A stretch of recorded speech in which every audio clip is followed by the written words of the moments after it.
Hello, my name is Sushant Kumar. My previous video was about the solution to Collatz conjecture, and this is not exactly a part 2 of the video of the solution, but it is a solution to a different paradox. Although I would like to clear up some things that happened in the previous video. In the previous video, there was a comment that mentioned that there was a problem with my solution, and they said that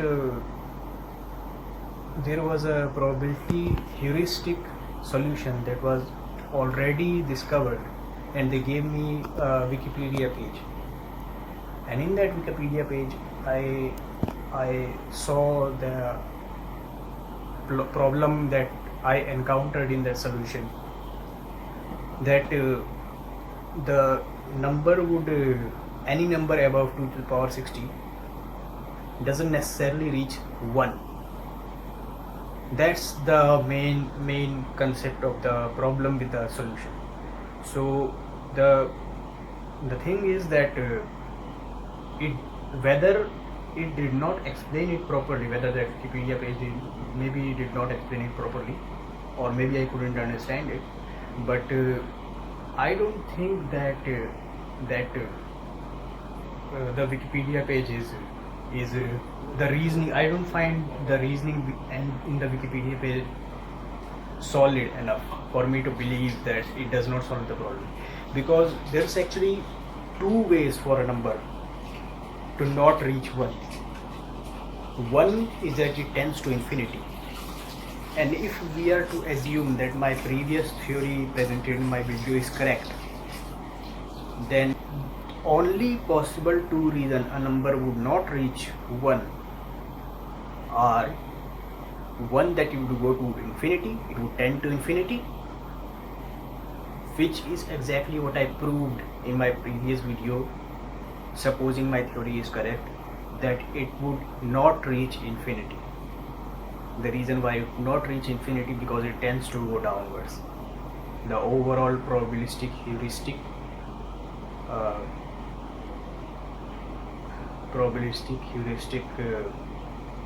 solution makes it tend to go downwards.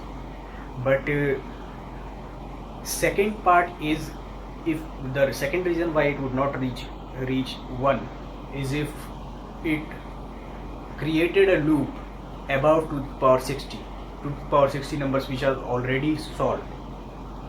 So these are the only, and I did encounter this problem. I did think, what about the fact that it would create a loop above 2 to the power 60, and I did find a solution for this, and I did not find the proper reasoning in that Wikipedia page for why this solution is incorrect, why this solution cannot be applicable. The solution is that any number above 2 to the power 60, if it creates a loop, because I'm assuming my theory to be correct, because it go downwards, only way for a number to create a loop is if it's multiplied by 3 and divided by 2 or 4 or 8 or whatever number after multiplied by 3. It either goes downwards or it goes upwards. But the only way for it to create a loop, because I'm assuming that plus 1 is negligible above 2 to the power 60 numbers, only way for it to create a loop is if I added so many plus ones that overall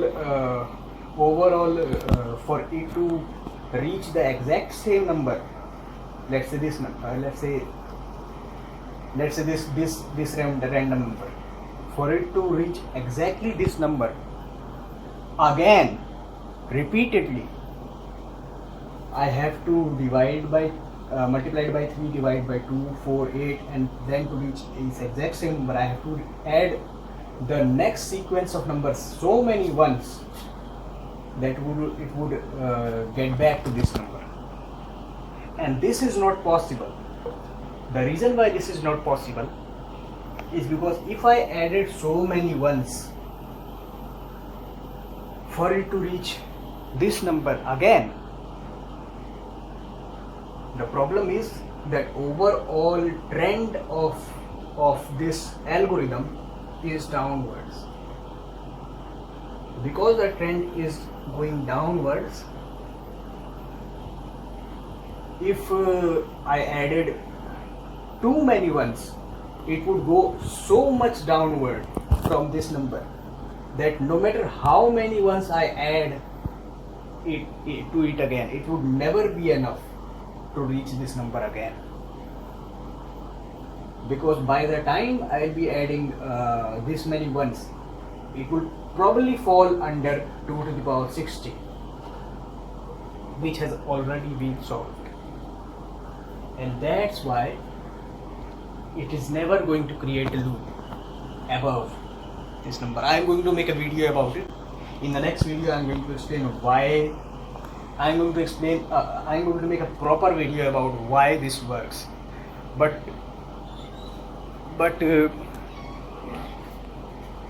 today in this video is not about Kull's conjecture. So this video is about the paradox known as the God paradox or omnipotent paradox, and lot of books like Bible and Bhagavad Gita and every religious book is written that God is omnipotent and omnipresent. So if it is true that God is omnipotent, then the paradox suggests that God should be able to create a stone that specifically sort of stone that he shouldn't be able to lift himself. So he created a stone, an unliftable stone, and because it is unliftable, God shouldn't be able to lift this stone himself. And if God isn't able to lift this stone himself, then the problem is that God is not omnipotent, because there was something that he wasn't able to lift, which is this stone.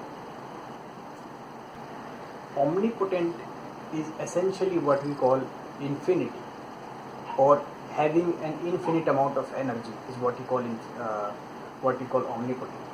If you have an infinite amount of energy, you should be able to lift anything or create anything. So the solution is as follows. If God is let's say the God's capability of lifting is infinity,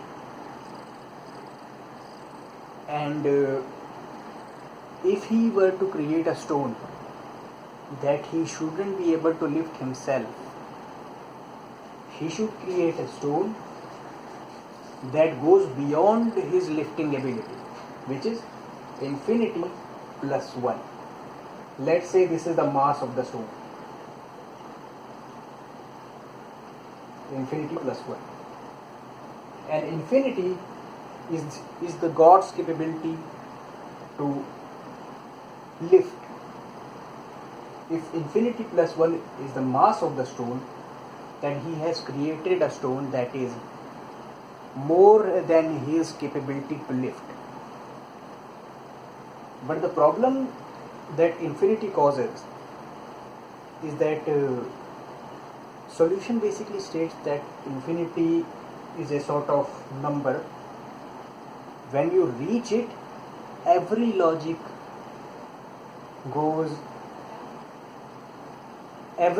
becomes irrational. Rationality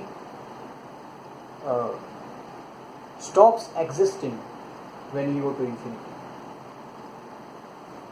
So infinity plus 1 is the mass of the stone, and because it is infinity, we can simply say that infinity plus 1 is equal to infinity.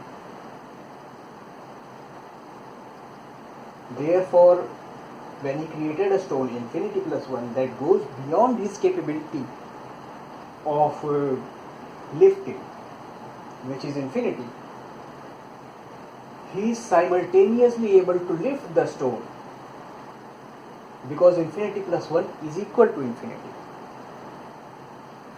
In other words, when we think about it practically, we could say that because we are talking about infinity, because rationality doesn't apply here, we could say that he created a stone which he cannot lift himself,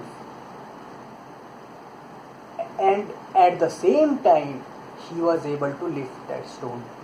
Because rationality and logic does not work when we go to infinity, we cannot know the difference between liftable and unliftable. The problem that infinity causes is that it seizes the meaning of liftable and unliftable. In other words, liftable and unliftable are pretty much the same thing.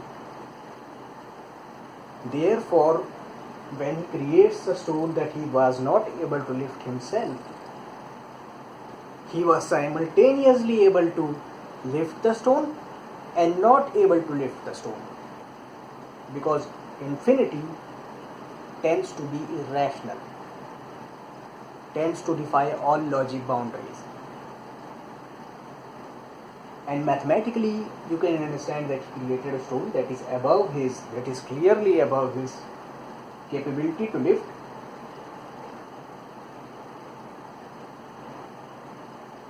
And because infinity, he created a stone that's mass is above his capability to lift, and because that mass goes back to infinity, because it is infinity plus 1, it goes under its capability to lift. At the same time, it was above the capability to lift. And that's the solution to God paradox.